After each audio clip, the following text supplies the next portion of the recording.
chilling in all day, escape for a while,それが人生生きる理由がないなら探せば今は日々渡すだけでもそれでもいい Life goes on, living on my way, everything's gonna be okay, don't ask me why. Pam pam pam pam pam pam pam.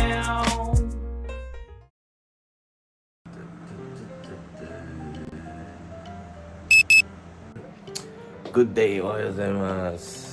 Nagluto si Mudra ng ating pagkain, mga goods. Beef steak Tagalog. Mabango naman siya. Ayan o. Panalo dito. Ang daming sabaw. Ayan ang gusto ko sa beef steak. Maraming sabaw. So, ang gamit na ano niya, parang pang tapa, Ayan o. Pag ako kasi nag-beef steak, blacky yung karne ko. Pero ito, tapa style na Tikman natin, kain na tayo.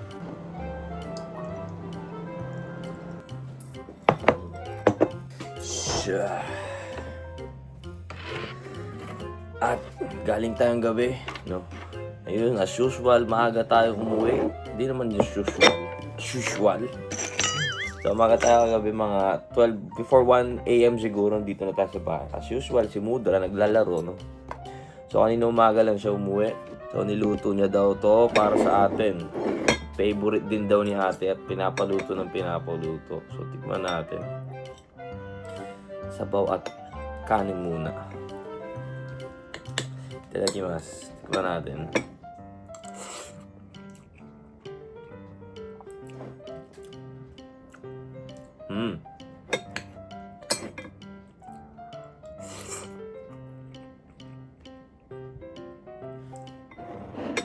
Naruhodo. Masarap pa. Masarap. Kasi pag ako nagluto ng beef steak, pinapatulog ko sa harap ng isang araw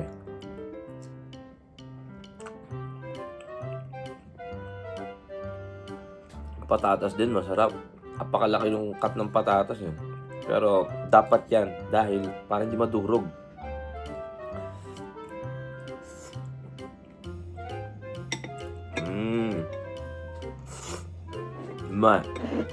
Sarap, Mudra. Napapanood mo to.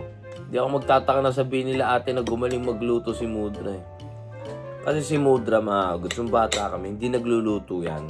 Well, may rason naman daw siya dahil nung nag-away sila ni Mudra, ganyan, Simula nun, hindi siya nagluto, ganyan. So, ang nagluluto talaga sa bahay namin noon, yung si Papa, si Mudra, at saka yung mga yaya namin, ang nagluluto sa bahay. So, si Mudra, never kami nakatikim ng luto niya nung bata kami.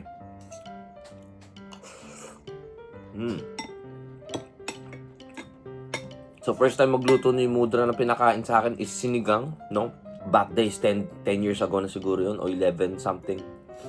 Nagluto siya, then nagluto din siya ng kare-kare. Alam ko madami siya niluto nun, pero goods. May talent siya dahil si nanay, magaling magluto si nanay masarap magluto. Ang pagluluto kasi talaga, kung gusto at natututunan mo, may sense ka, magaling ka magluto. Pero may idea ka paano magluto, pero wala kang sense magluto, hindi masarap ang pagkain na niluluto mo. Pero ako, kilala nyo ako, maingay ako sa pagkain. Ang ano lang dito, ang daming lemon. Ano kayang lemon ginamit nun? O lemon talaga yung ginamit. Pero masarap siya, mga goods. Masarap. Walang biro. May mga tao kasing marunong magluto, pero syempre iba yung tasting ng mga ano natin Gusto na maalat, ayaw na maalat. Yung mga ganun, diba? Ubusin muna natin tong kanin na to. Meron ako style na favorite kasi na pagkain dito sa beef steak.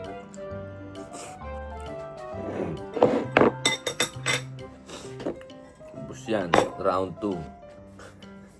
Kahit kaagising lang natin. Ang init, ang init.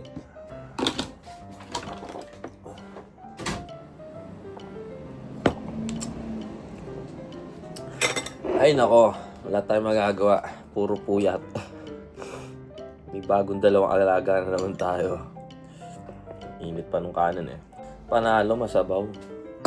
Tagal ko na din nata nagluto ng beef steak So, eto ang favorite kong ginagawa sa beef steak. Lalagyan ko ng ketchup. Tikman natin kung masarap. Itadakimasu.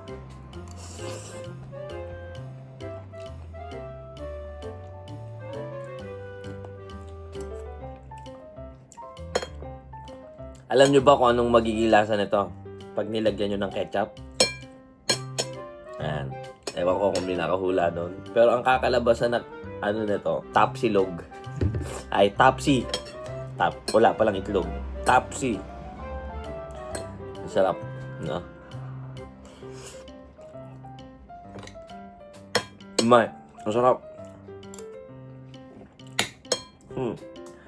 Masarap. Masarap. Panalo.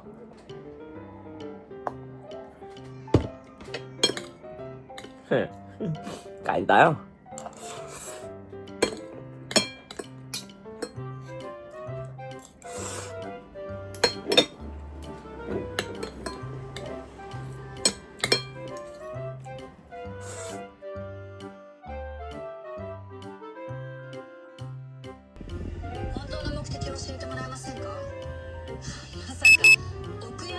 Wah, pasok na po tayo. Ang bigat ng katawan ko. Siguro, long time kasi hindi nakatulog ng mahimbing. No? So, makulimlim ang weather ngayon. Sana hindi umulan. So, ayan. Night day ang ship natin. Let's go to Tokyo. So, si Mudra pala kanina umaga umalis na. Bumalik na dun sa Tokyo. Pero, alam niyo yung mga goods. 2 days ba si... 2 nights si Mudra sa bahay, no? And ang nakakaano doon, no? Si Shu, kagabi tumawag pa. Sa trabaho tayo tumawag. Kung kailan daw uwi si Lola niya, si Wawa niya. So tumawag ulit, no? Ano daw, asan daw si Lola, ay ano, tumawag kagabi. So hinahanap niya ang Wawa niya, asan daw. Nalaman niya sa trabaho ko, pinatay. Tinawagan niya talaga yung Wawa niya doon sa Facebook na tinawagan niya doon. So sabi daw ni Shu, sige, bukas pala babalik ka na, magtitiis na lang ako, sabi niya ganun. Alam niyo mga goods, parang, hewan ko kung kayanin ni Mudra, ano, yung pag-uwi ni Shu pag-uwi ni Wawa niya, no, ni Mudra sa Pilipinas, no, kaya ni Shu o either si Mudra, no, na parang may hiwalay na naman siya sa apo niya, ganyan, no, dahil uwi siya sa Pilipinas.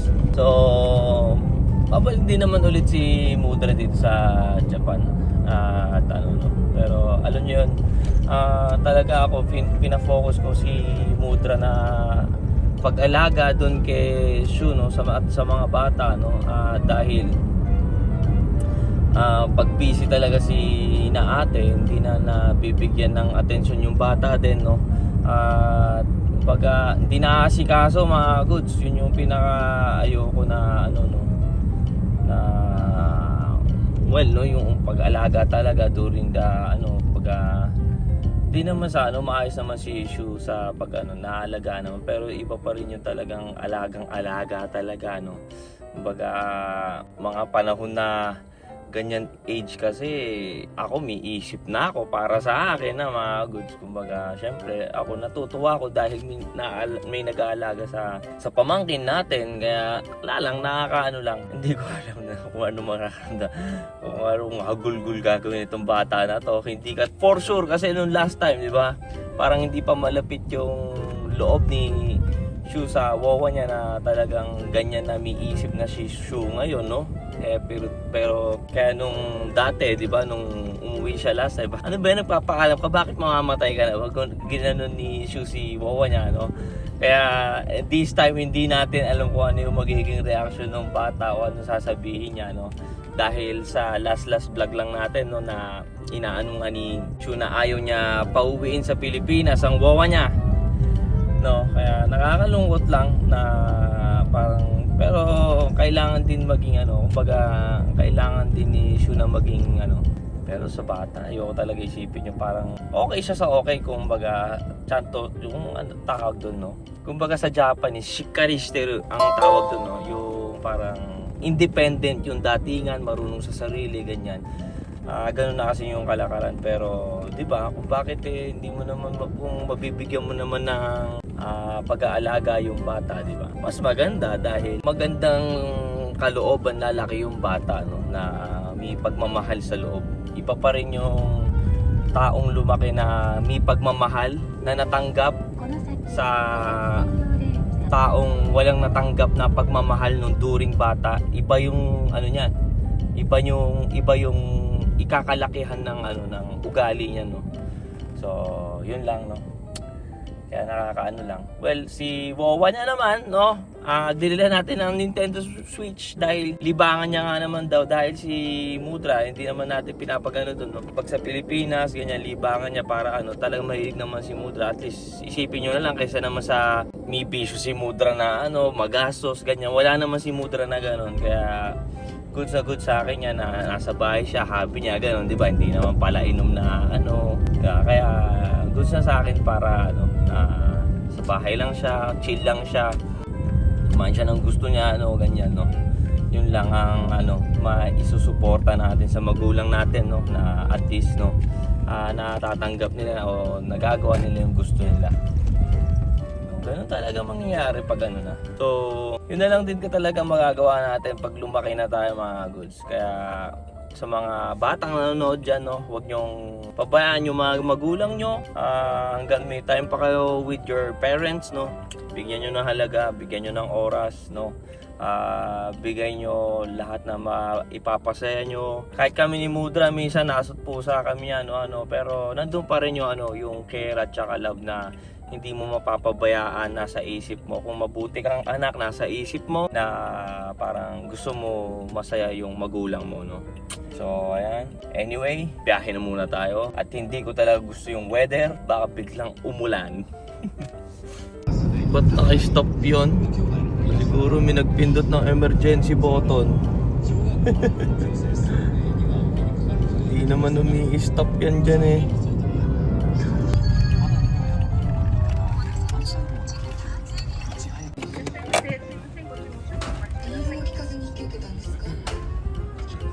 Double cheeseburger set to de. Pusog pa ako sa nilutong beef steak ni Mudra. Pero na-miss ko mag-McDo.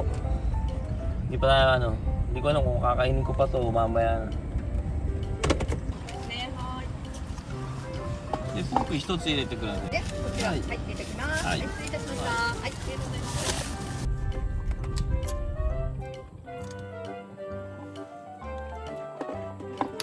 Ay, kang uulan. See that cloud? Ay, oh. Nakay tamid. Very good. Ulan na. Ay. Ulan ka na ngayon. Magsawa ka mag-ulan ngayon. Basta mamaya pag nasa trabaho na, ha, wag ka na uulan. Gugutom na ako,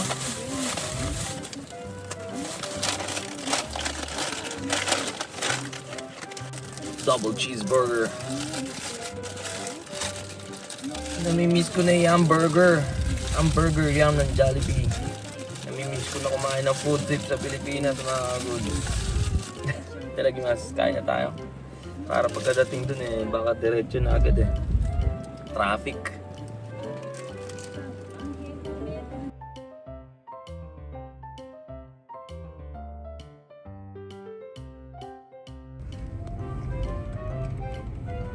Long live Alcapakapanot. Ano? Long live Alcapakapanot. Kaya. Anong ginagawa dito?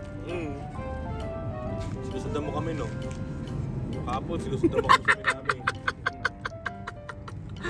Alam na ni Isan May ubi din magkakasama ka sabi. Nga pala yung chicken nugget. Gusto ko na tikman ang bagong sauce nila.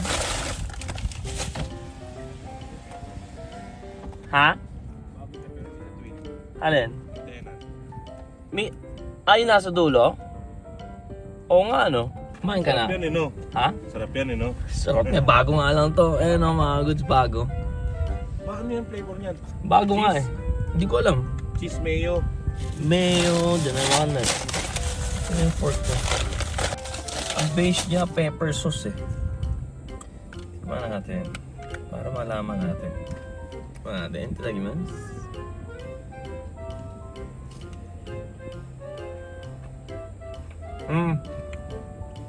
Ma. Lemon. Lemon siya.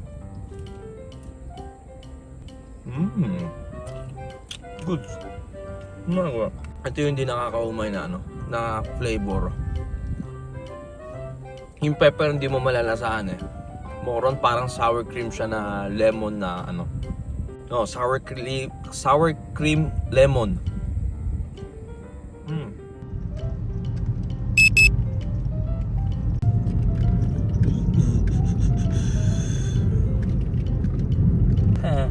Nakakatawa-tawa ako si Mudro magkasama ng maglola.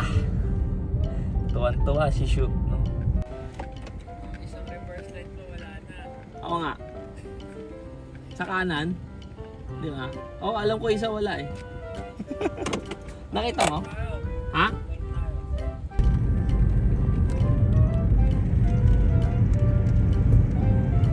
Valletta Virgo. Trabaho na po tayo mga kagods.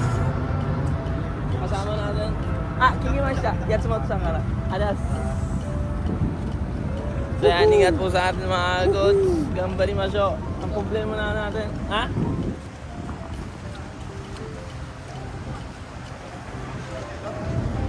Nori desu. Ita! Go with that. Mo dame. Kita. Kikimashita. Mas. Soto takai so desu ne. Yokai desu. Alala sila Yun sa Omote. Mataas daw kasi. Hindi ko alam, tignan na natin. So yan mga goods, ingat po sa atin. Let's go! Masisipag.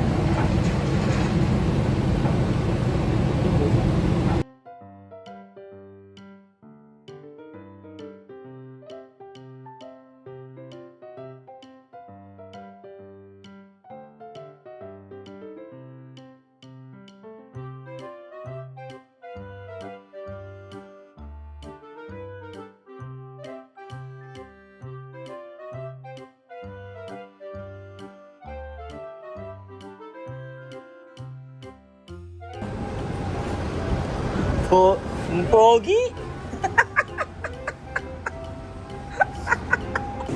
Papam! Daytime finish mga good. Maiiwan si kuya.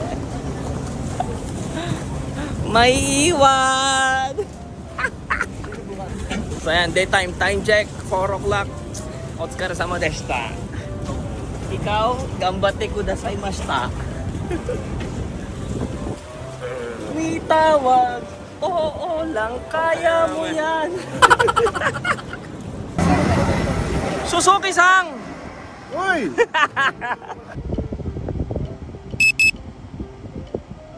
Ay, otsukaresama desu. Uwi na. At masarap maligo. Grabe, apakainit pa rin mga goods. Medyo hindi na normal yung mundo siguro, no? Ending of September, ano pa rin, no? 35 Celsius, grabe. It's not normal, man. So anyway, uwi na muna tayo. At grabe mga goods. Papansin ko at napapansin ng lahat at napapansin ng mamamayan dito sa pier. Tumataba daw ako at lumalaki na ang ating tiyan. May isang rason dyan kung bakit. Simula nung ano talaga to eh. Nung gumaling tayo sa sakit eh. After nun, napakalakas na uli natin kasi kumain. And tayo nag-exercise dahil dire-diretso din kasi yung trabaho natin, no? Kaya medyo kailangan natin mag-workout. So kasi, ito mo. Kailangan natin mag-workout. At bawasan ng kain. Otsukaresama desu.